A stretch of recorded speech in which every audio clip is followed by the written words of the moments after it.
Hi, my name is Chris Hatten, and I want to introduce you to PKF Advisory LLC.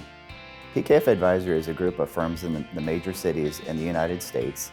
This video series is going to introduce you to people and services that will help your business reach the next level and help you solve the next problem you have in your business. So we've talked over the years about sell side and buy side, but I want to dig a little bit more into the buy side of a transaction. You know, what are some things that folks need to know, and what are you seeing for 2025? The buy side work is kind of the flip side to a lot of the sell side work that we do. It's been a little bit quieter than we like. We like keeping busy, but smarter people than me have been projecting that they're expecting an uptick in the market. You know, first it was 24 should be a good year, and now it's 2025. But I think what everybody had been waiting on is the more recent tax cuts that went through from the Fed. I should say the interest rate cuts. But then also the inflation has kind of cooled off a little bit versus what it had been a while back. So I think those things are really going to kind of help us going forward into 2025. But that's what we've been saying for a little while now. So I'll believe it when I see it. We'll see how that comes through. Exactly. But you know, businesses are looking to grow, but they're also like us, is they don't like to buy things when they're expensive. You're not, you know. No. I like that sale. I'm a cheap, frugal accountant, so I'm not going to buy anything for anything more than I need to. But you know, businesses are looking to expand, and one of the easiest way to do it is to go out and buy a business. I mean, a lot of times, you know, you're buying a company that's sometimes as sizable as you, maybe 50% what you do. So you get an instant lift in your revenue from that perspective. We've also seen a lot more sell-side engagements the past couple of years, and so eventually those businesses are wanting to go to market and sell, and so that's kind of another leading indicator as to the potential for some type of pickup during next year. I don't see a whole lot happening during this last quarter, just with the election. That's going to be a big influencer, I think, on what's going to happen. So as far as the buy side work, I kind of liken us to being, if you're going to buy a used car, you're going to take somebody knowledgeable with you to open up the hood and take a peek underneath and make sure what they're saying is in there is actually what's happening. So there are some similarities between the buy side work and the sell side work, but then there are also some differences.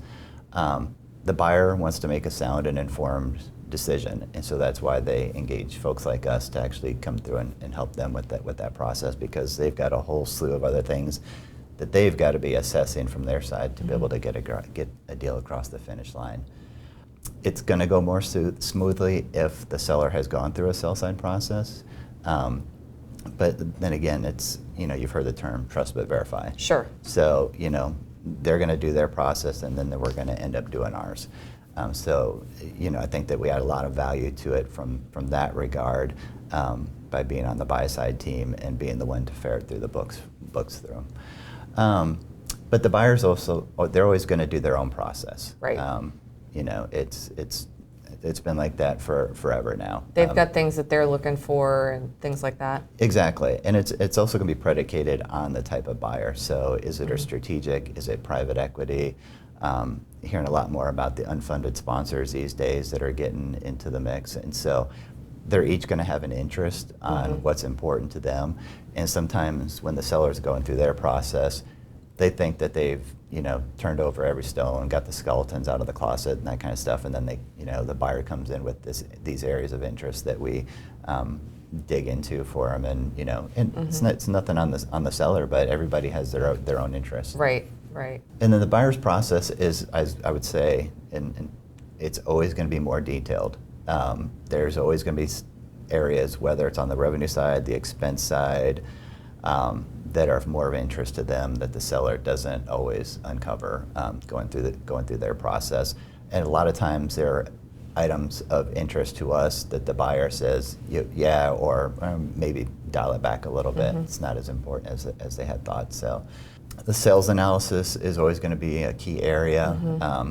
Obviously revenue and earnings is important, and they also want to understand whether those items are of a recurring nature or if they're one-time blips on the radar, because they don't want to pay for a one-off sale that happened in 2024 that may never recur again. Right. So that might get stripped out of the analysis. They're also going to take a hard look at the seller's QOV adjustments.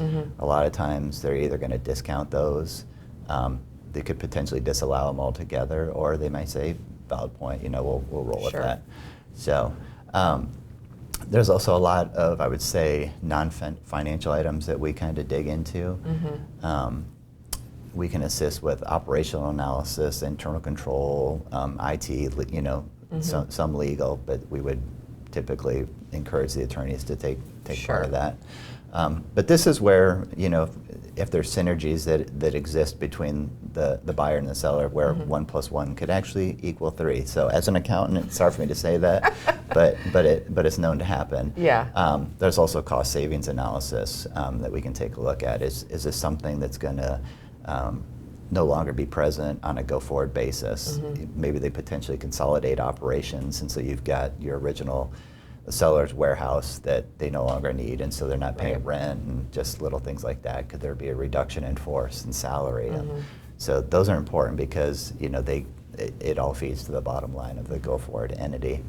And the buyer's not always going to disclose these type of things to the seller because they're going to want to try and get some of that, that uplift as well.